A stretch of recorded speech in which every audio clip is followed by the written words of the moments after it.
Halo, assalamualaikum semuanya. Perkenalkan, nama saya Muhammad Firdaus dari Prodi Desain Komunikasi Visual, Fakultas Teknologi. Saya dari kampus Universitas Pertiwi Cililitan. Jadi di sini saya akan mempresentasikan tugas yang berjudul Sejarah Seni Rupa dan Desain. Ya, jadi selamat pagi semuanya. Bapak atau Ibu dosen dan teman-teman. Jadi pada kesempatan kali ini saya akan membahas tentang sejarah seni rupa dan desain. Jadi kalau kita bicara tentang sejarah seni rupa dan desain, sebenarnya kita sedang membahas bagaimana manusia dari zaman dulu sampai sekarang terus mengembangkan cara untuk menyampaikan ide, perasaan, dan pesan lewat karya visual. Sejarah seni rupa dimulai sejak zaman prasejarah. Jadi pada waktu itu manusia membuat gambar di dinding-dinding gua. Gambar-gambar tersebut biasanya menceritakan kegiatan mereka yang berburu, kehidupan sehari-hari, atau kepercayaan yang mereka miliki. Jadi sejak dulu seni bukan hanya untuk menghias tetapi juga menjadi alat komunikasi.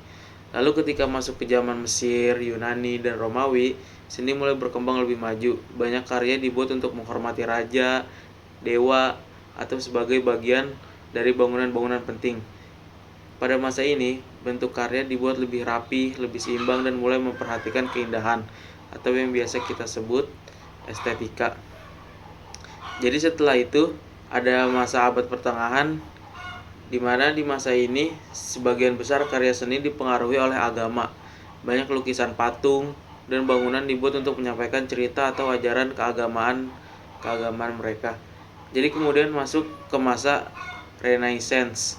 Masa ini sering disebut sebagai masa kebangkitan seni. Para seniman mulai mempelajari tubuh manusia, perspektif pencahayaan, dan teknik melukis yang lebih realistis. Hasil karya pada masa ini terlihat lebih hidup dan detail dibandingkan sebelumnya.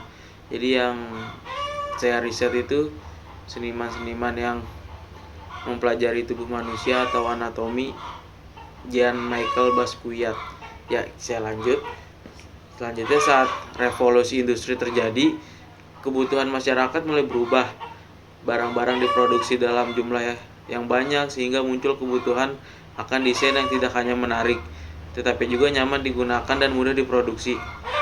Dari sinilah desain mulai berkembang menjadi bidang yang berbeda dari seni rupa.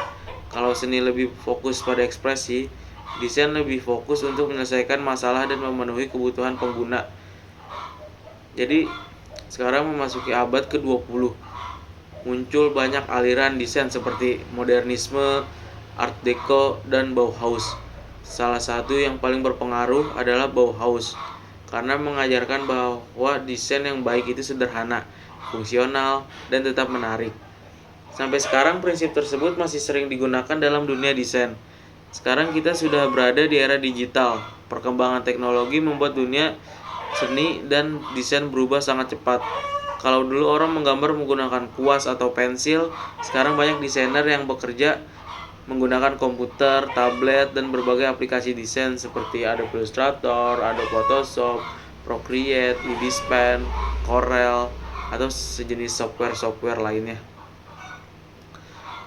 Bahkan saat ini sudah ada teknologi kecerdasan buatan atau AI, Artificial Intelligence, yang bisa membantu proses membuat karya visual. Sebagai manusia, desain komunikasi visual mempelajari sejarah seni rupa dan desain sangat penting. Dengan memahami sejarahnya, dan kita bisa tahu bagaimana perkembangan gaya desain dari masa ke masa. Kita juga bisa mengambil inspirasi dari karya-karya terdahulu tanpa harus meniru. Selain itu, kita jadi lebih paham bahwa setiap desain selalu dipengaruhi oleh budaya, perkembangan teknologi, dan kebutuhan masyarakat pada zamannya. Jadi, sekian presentasi dari saya. Terima kasih atas perhatian semuanya. Semoga materi yang saya sampaikan bisa bermanfaat. Wabillahi taufiq wal hidayah. Wassalamualaikum warahmatullahi wabarakatuh.